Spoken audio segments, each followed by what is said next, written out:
Hip-hop has forever changed how we look at jewelry. Now, the genre's diamond-studded history is the subject of a new book, finds Janello Quadro. The history of celebrity ornamentation can be split into two distinct eras, before and after bling. The phrase, first popularized by hip-hop stars in the late 1990s, has gained global notoriety. The calling card of rap, R&B, and grime stars, hip-hop jewels, and their makers, receive shout-outs in hit songs and go viral on social media, such as fans arguing over Kanye West's Jesus Pieces or Cardi B's Audemars Piguet collection. It's taken decades for the mainstream to embrace the bold aesthetic of hip-hop jewelry and the shift it has caused within the wider industry, a subject fully explored in Tashan's upcoming book Ice Cold, A Hip-Hop Jewelry History. The jewels worn by hip-hop's elite have bolstered rap's journey from underground genre to cultural force. A means of asserting sartorial identity and status, and celebrating African culture from across the diaspora, hip-hop jewelry's story is finally receiving the treatment it deserves in the expansive tome, which breaks down everything from Jay-Z's diamond-encrusted Rockefeller pendant to the collaborations of Takashi Murakami and Pharrell Williams. "I didn't want this to be another coffee table book," says author Vicky Toback from her home in Harlem. "I didn't want this to be another coffee table book." Toback had a bird's-eye view of the industry long before she decided to document it, as a doorwoman at Manhattan Night Spot Nels, where the notorious Big filmed his Big Papa video / and as the marketing director of Payday Records when it launched acts such as Mos Def. "When I started working in the business, you were beginning to see this brotherhood form around jewelry," she says. Big Papa. It's challenging to discuss jewelry without delving into the ethics of mining, colonization's legacy of resource exploitation, and the industry's lack of diversity. In Ice Cold, Musicians offers insight into how they have reckoned with jewelry's complicated past. LL Cool J recalls a 1988 trip to Côte d'Ivoire, where he met tribal chieftains in Abidjan and marveled at the similarities between their adornments and his oversized nameplates. In another, A$AP Ferg talks about going from sketching jewelry designs while growing up in Harlem to being named a Tiffany & Company ambassador. "Jewelry is such a personal thing," says Toback. "Jewelry is such a personal thing. The genre's architects favored flamboyant pieces, think Rakim's layered gold rope chains or Salt and Pepper's bamboo door knocker earrings, and each piece served a purpose. It was channeling the beautiful lineage of our heritage and ancestry in a fun and modern way," says Slick Rick, the pioneering English-American rapper and writer of the book's introduction. "It was channeling the beautiful lineage of our heritage and ancestry in a fun and modern way." Rap stars today are just as committed. Who could doubt Lil Uzi Vert's devotion to diamonds after he implanted an almost 11-carat pink rock in the center of his forehead last year?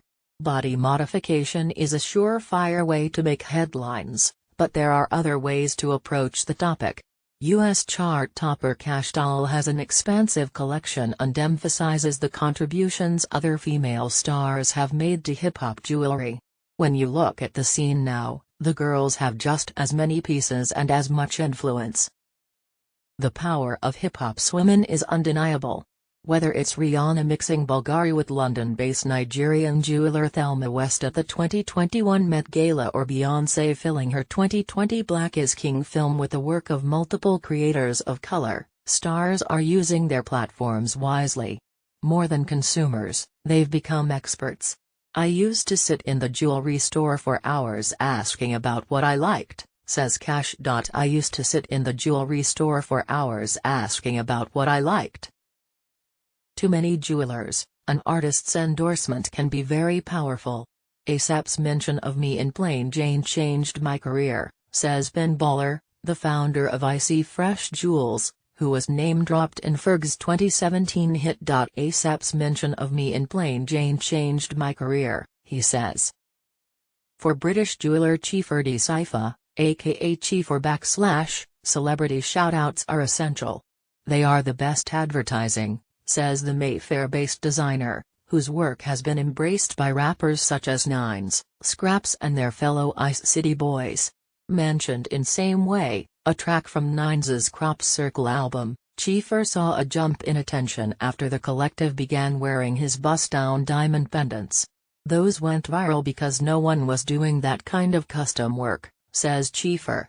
It was a merger of two cultures, bringing that high-end level of craftsmanship with street swag. While the work broke new ground, he says its popularity created new problems, namely, prestigious houses replicating the look without acknowledging its origins. They are the best advertising, says Chieffer. Indeed, relatively few women and people of color are getting the spotlight within the jewelry industry itself. It can be incredibly discouraging moving through those spaces, says Brooklyn-based designer Martine Ali, who has designed pieces for Kendrick Lamar and Machine Gun Kelly. It can be incredibly discouraging moving through those spaces. The uphill battle Ali faced is nothing new. Hip-hop jewelry has to deal with respectability politics, just like hip-hop itself, says Toback. Hip-hop jewelry has to deal with respectability politics, just like hip-hop itself.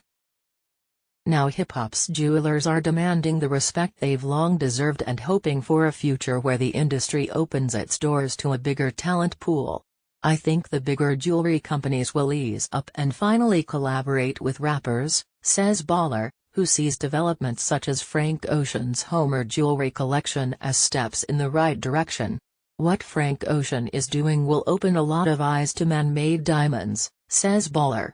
It's not my thing, but it's cool to see someone like Frank take a big leap. In fashion, it took Virgil Abloh. He think the bigger jewelry companies will ease up and finally collaborate with rappers. Abloh's influence also strikes a chord with Chieffer, who views collaborations as essential to the industry's evolution. In his view, embracing new creative voices is what will keep jewelry design exciting and relevant. When I was a kid, the idea that someone like Virgil would become an artistic director of Louis Vuitton or that Olivier Rousteing would be at Balmain was unheard of, he says. When I was a kid, the idea that someone like Virgil would become an artistic director of Louis Vuitton or that Olivier Rousteing would be at Balmain was unheard of.